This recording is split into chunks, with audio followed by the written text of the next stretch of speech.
मैं इन्हें सबक जरूर सिखाऊंगा। सांवर्तक मेघों को आदेश दिया, जाओ जाकर के इतनी बरसात करो कि सारे ब्रजमंडल को बहा दो। महाराज जैसे ही सांवर्तक मेघों को आदेश हुआ, ब्रजमंडल में जाकर के घनघोर वर्षा करना प्रारंभ कर दिया। सारी ओर काले बादल छा गए, घनघोर वर्षा हो रही है। पर जैसे ही पानी बरसना प्रारंभ हुआ कि सारे ब्रजवासी तो घबरा गए। तुरंत बोले, अरे भैया हमने पहले ही बोल दिया था कि गोवर्धन नाथ की पूजा मत करो, यदि इंद्र नाराज है गयो तो सारो पानी बरसा के ब्रजमंडल को बहा देगो। सो इंद्र नाराज है गयो, अब हमारी रक्षा कौन करेगो। आपस में ब्रजवासी बोले, भैया जा देवता ने हमारी रक्षा करी है, वायु देवता हमारी, जा देवता की हमने पूजा करी है, वायु देवता हमारी रक्षा करेगो। फिर तो क्या था महाराज, सारे लोग दौड़ करके कन्हैया की शरण में आए। अरे कन्हैया, तैने पूजा कराई तेरे गोवर्धन नाथ की, सो देख इंद्र नाराज है गयो, घनघोर वर्षा हो रही है, अब हमारी रक्षा कौन करेगो भला। भगवान कहते, ब्रजवासियों अब हमने पूजा करी गोवर्धन नाथ की, तो भाई हमारी रक्षा करेगो। गोपा गोपश्य सीतार्ता गोविंद शरणम ययो। सारे ब्रजवासियों से गोविंद ने जो ये बात कही, गोविंद बोले, चलो ब्रजवासियों हम उन गिरिराज महाराज की शरण में चलते हैं जिनकी हमने पूजा करी है। तब तो क्या था महाराज, सारे ब्रजवासी दौड़ करके गिरिराज महाराज की शरण में आ गए। हे गोवर्धन नाथ, हम आपकी ही शरण में हैं, अब आप ही हमारी रक्षा करो। जो गोवर्धन नाथ की शरण में सारे ब्रजवासियों ने आकर के प्रार्थना करी कि मेरे गोविंद ने विचार किया कि मेरे कहने पर इन ब्रजवासियों ने गोवर्धन की पूजा करी और आज इन ब्रजवासियों पर संकट आया है, तो रक्षा तो मुझे ही करनी पड़ेगी। क्योंकि जब जब भक्तों पर संकट आते हैं तो मेरे गोविंद उन संकटों को हरने के लिए व्रत ले लेते हैं। तस्माद् मच्छरणं गोष्ठं मन्नाथं मत्परिग्रहं गोपाये स्वात्मयोगेन सोयम मे व्रत आहिता। जब भक्त भगवान को आर्त भावना के साथ शरण में आकर के प्रार्थना करता है तो भगवान उस भक्त की रक्षा करने का व्रत ले लेते हैं। सोयम में व्रत आहिता। भगवान ने विचार किया क्या करें भैया, घनघोर वर्षा हो रही है। सारे ब्रजवासी बोले, कन्हैया तेरे देवता ने कछु कही कि ना है। ठाकुर जी बोले, भैया मेरो देवता ने मेरे कान में आके एक बात कह दी है। अच्छा लाला, का कही तेरे देवता ने? बोले, मेरे देवता ने मेरे कान में आकर के कह दी है कि मोए छाता बना करके उठा लियो तो तुम सब पानी से बच जाओगे। तो एक काम करें, हम गोवर्धन को छाता बना ले और सारे ब्रजवासी बाकी नीचे आ जाए, सो पानी से भी बच जाएंगे और हमारी रक्षा भी हो जाएगी। पर भोले भाले ब्रजवासी बोले, दारी के कन्हैया तेरो देवता ने को शर्म ना आई। हम साथ साथ के छोटे छोटे से छोरा, हम अपने घर को अपने सामान को वजन तो ठीक से उठा ना सके, ये 7 कोस के इतने बड़े गोवर्धन नाथ को हम अकेले उठा लेंगे भला? अब बता भैया, तू तेरे देवता ने तो ऐसी बात कह दी। ठाकुर जी कहते हैं, भैया मेरे देवता ने मोते कही है तो कछु कारण तो होएगो। तुम चिंता काहे को करते हो? यदि देवता ने बोली है तो देवता ही शक्ति देगो। तुम सब मेरे साथ उठ के उठाने को प्रयास तो करो। जो ये बात कही तो सारे ब्रजवासियों ने मिलकर के जो ही गोवर्धन को उठाने का प्रयास किया और भगवान ने तो बड़ी सरलता से अपने एक हस्त पर श्री गोवर्धन नाथ को उठा लिया। इत्युक्ते केन हस्तेन कृत्वा गोवर्धनाचलं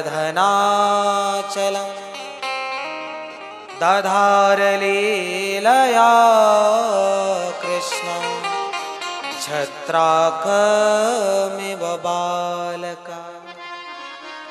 सुखदेव जी महाराज कहते हैं, परीक्षित जैसे छोटे छोटे बच्चे बरसात के मौसम में कुकुरमुत्ता उखाड़ करके दौड़ने लग जाते हैं, ऐसे ही मेरे गोविंद ने बड़ी सहजता से अपने एक हस्त से गोवर्धन नाथ को धारण कर लिया। छत्राक मिव बालका।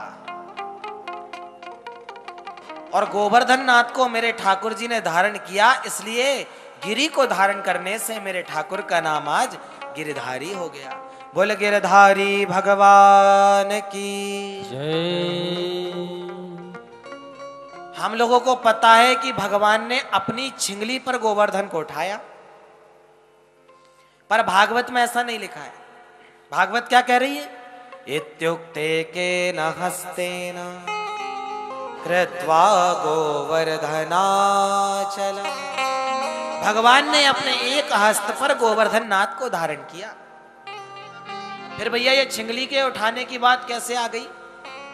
संत समाधान करते हैं, भैया भक्त भगवान की कथा को गाते गाते इतना मुग्ध हो गया, भगवान की इतनी बड़ाई करने लगा कि एक हाथ की जगह भक्त ने कह दिया कि हाथी क्या, भगवान ने तो एक छिंगली में ही गोवर्धन को उठा लिया। वैसे वस्तुतः भगवान ने अपने एक हस्त पर गोवर्धन को धारण किया। जैसे ही गोवर्धन को भगवान ने अपने हस्त पर धारण किया कि सारे ब्रजवासियों ने अपनी अपनी लकड़ी अपने अपने कंधे लगा ली। और कन्हैया, तूने, तेरे देवता ने सही कही, देख हमने सबने मिलकर के इतनो भारी 21 किलोमीटर को गोवर्धन बड़े सहजता में उठा लियो भैया। ठाकुर जी बोले, ये तुम्हारे प्रताप ना है जो इतने दिन से माखन खिलायो ना तुम्हें, वही माखन को प्रताप है जो तुमने हम सब ने मिलकर गोवर्धन उठा लियो। मैं तो पहले ही बोलो करतो तो माखन बेचो बंद कर दो, सो खाओगे तो ताकत आएगी, सो ताकत काम में आएगी ना। देखो हमने गोवर्धन उठा लियो। बोले हाँ लाला, तेने सही कही। 7 दिन 7 रात तक 7 वर्ष के कन्हैया ने आज गोवर्धन नाथ को अपने मात्र एक हस्त पर धारण किया। पर महाराज धारण करते करते आज 7 दिन बीत गए।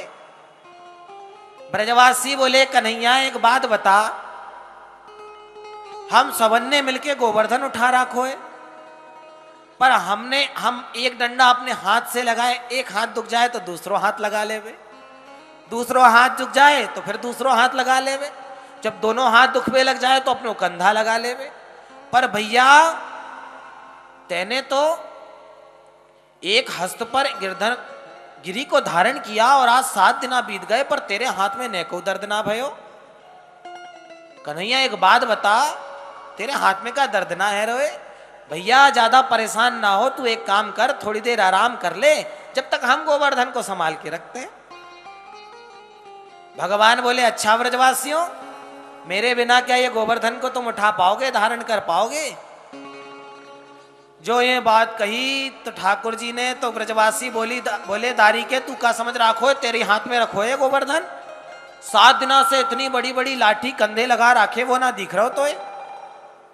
ठाकुर जी बोले, अच्छा अच्छा भैया, यदि ऐसी बात है ना तो मैंने आराम कर ले, तुम सब संभाल लियो। भगवान ने नेक उंगली नीचे करी कि सबके डंडा तड़ातड़ सबके डंडा टूट गए महाराज। और एक कन्हैया संभाल संभाल। ठाकुर जी ने फिर ज्यों की तो गोवर्धन को उठा लिया। पर ब्रजवासी आपस में बोले, भैया हमारे डंडा तो टूट गए, जरा सब अपने अपने कंधा भी तो हटाओ। और जैसे ही ब्रजवासियों ने अपने अपने कंधे हटा दिए, हाथ हटा दिए, और जो ही देखा तो भगवान की एक हस्त पर सारा गोवर्धन रखा हुआ है। सारे ब्रजवासी तो आश्चर्य में पड़ गए और नंद बाबा से कहने लगे, नंद बाबा तो हमारी सौगंध सच सच बताइए, लाला तेरो ही है कि कहीं और से लाए हो? नंद बाबा बोले, भैया तुम मुंह पे शक कर रहे हो, मेरो ही लाला है, ऐसी कोई बात ना है। ब्रजवासी बोले, बाबा हमने बड़े बड़े पहलवान देखे, बड़े बड़े शक्तिशाली देखे, पर तेरे जैसो शक्तिशाली लाला आज तक ना देखो। इतनो बड़े गोवर्धन को अकेले एक हस्त पर उठा ली हो जाने, ये कोई साधारण बालक नहीं है बाबा, तू सच सच बता ये कौन है? क्व सप्ताहायनो बाला क्व महाद्रिविदारणम् ततो नो जायते शंका ब्रजनाथ तवात्मजे। बाबा सच सच बता, ये तेरो ही छोरा है कि कहीं से उठा करके लाए हो जाकू? बड़े बड़े पहलवान देखे पर तेरे जैसो पहलवान लाला आज तक ना देखो हमने। नंद बाबा बोले सुनो ब्रजवासियों, मैंने इतने दिना से तुमसे एक बात छुपा राखी। का छुपा राखी बाबा? बोले जब गर्गाचार्य जी मेरे लाला को नामकरण संस्कार करवे आए ना, तो मेरे लाला को नामकरण संस्कार करते समय गर्गाचार्य जी ने मोते एक बात कह दी। कहा कही बाबा? गर्गाचार्य जी ने मोते बात कही तेरो जो लाला है वो नारायण समो गुणई, तेरो जो लाला है ये साक्षात नारायण के गुण वालो होएगो, नारायण के गुण समान। अच्छा सो भैया नारायण के गुण समान मेरो लाला है, तो नारायण भगवान की जा पे ज्यादा ही कृपा है, जाके ताई नारायण भगवान ने जाकू शक्ति दे दी तो यानी गोवर्धन उठा लियो।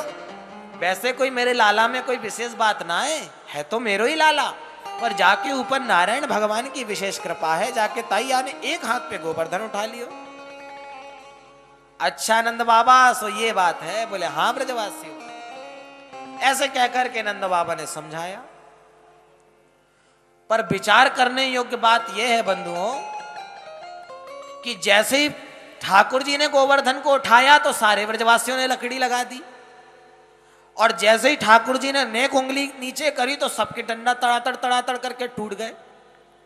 एक बार प्रेम से कहिए श्री राधे। श्री राधे।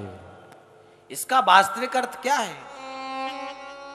जब भी हमारे जीवन में उन्नति रूपी आनंद रूपी गोवर्धन को भगवान उठाते हैं तो हम भी अपनी अहंकार रूपी लकड़ी लगा लेते। भैया मैंने देखो कितना नाम कमाया दुनिया में, भैया देखो मेरी कितनी बड़ी फैक्ट्री खुल गई, भैया देखो मैंने कितनी बड़ी दुकान बना ली। न जाने कितनी कितनी अहंकार रूपी लाठी, अहंकार रूपी